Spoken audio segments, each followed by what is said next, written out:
On the floor is Victor Solomon. Mr. Speaker, allow me to say this. My fellow colleagues who have just spoken are sugarcoating things. Mr. Speaker, you are disrupting me.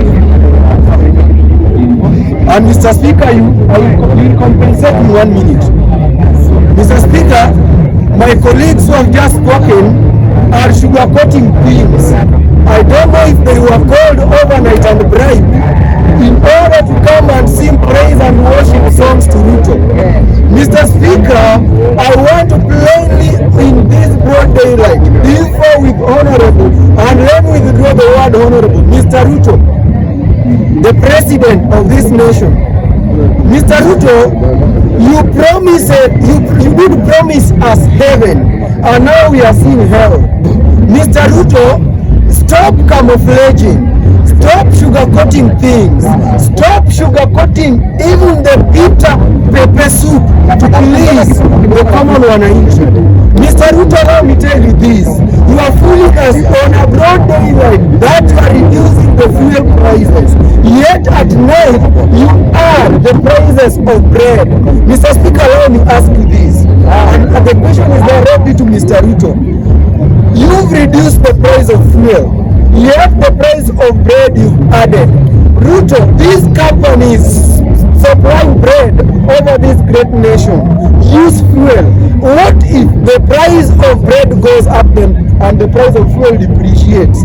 Mr. Speaker, this indirectly, this is a pest which has stick on a cow even when it's dead. And I'm sorry, Mr. Speaker, to advise the colleague who spoke just before I came to the floor. Mr. Speaker, ambia watu waache kudanganya wengine. And anybody praising and worshipping a rap illegitimate mashamba is a fool. And I owe nobody any apology. Because, Mr. Speaker, our nation is dying. Somebody coming here and saying that the old wazés are organizing themselves and looking at the youths as a menu. Are your minds up to the normal levels? Mr. Speaker, as I conclude, I want to advise these colleagues here, the youth of this great nation, Mr. Speaker. We are the liberators, and these nations need that liberation. If we sleep on our ears, Mr. Speaker, we won't get anything. The other day we saw our brothers from Western region, they came with the Tower unit. Just a day before today, we saw our brothers from the Central region came with the Limuru 3. What about us, the youth of this nation? Bwana Speaker, nataka niwaambia vijana, sisi lazima tuamke, sababu Tower, naona wengine wamevaa Tower unit. Still, I don't know what it means. Mr. Speaker, hivi ni vipi hawa watu wanaitwa wazee? And let me tell you something, Mr. Speaker. Can you give me just an additional 1 minute? If you don't mind, Mr. Speaker, the issue is burning, and allow me say it here, Mr. Speaker. We, the youth, we've been used a number of times, and it's time we wake up.